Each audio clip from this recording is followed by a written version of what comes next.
শুভ সকাল বন্ধুরা, রাধে রাধে। ভগবান শ্রীকৃষ্ণ বাণী শুনি। শ্রীকৃষ্ণের বাণী যা আমাদের জীবনকে এক নতুন পথ দেখায়, জীবনের চলার পথকে সুন্দর করে তোলে। যখনই কোনো ভুল কর্মে আমরা লিপ্ত হই, তখন সেই কর্মকে সঠিক পথে আনার প্রচেষ্টাই শ্রীকৃষ্ণের বাণী পাঠ করলে বোঝা যায়। কর্মক্ষেত্রে আমাদের নানা রকম ভুল ত্রুটি থাকে, কিন্তু এই ভুল ত্রুটি শুধরে সঠিক উদ্দেশ্যে কর্ম সাধন সম্পন্ন করা জীবনের মূল লক্ষ্য হওয়া উচিত। মানুষ সবসময় সৌন্দর্যের উপর বড়াই করে, কিন্তু এই সৌন্দর্য যা তার নিজের সৃষ্ট নয়। অনেকে নিজেকে মনে করে যে অনেক কুৎসিত, কিন্তু সৌন্দর্যতা শুধু রূপশ্রী দেখেই হয় না।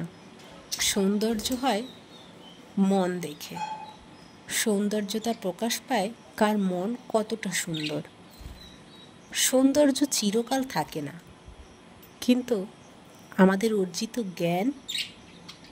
জ্ঞানের আহরণ যত পরিধিতে বড় হবে, সেই জ্ঞান আহরণ যত বিস্তর হবে, সৌন্দর্য থাকবে না, তবে তোমার জ্ঞান তোমার সাথে সব সময় থাকবে, তোমাকে সমস্ত বিপদ থেকে মুক্তির পথ তৈরি করে দেবে। তাই অহংকার সৌন্দর্যের নয়। চেষ্টা করো নিজের জ্ঞানের পরিধিকে বাড়ানোর। সুন্দর মানুষের রূপে কখনো আটকায় না। সৌন্দর্য মানুষের মন থেকে আটকায়, আর এই সৌন্দর্য সব সময় থাকে না, বার্ধক্য আসে, সৌন্দর্য নষ্টও হয়ে যায়। কিন্তু জ্ঞানের পরিধি বিস্তর থাকলে তুমি সব সময়ের জন্যই সুন্দর থাকবে।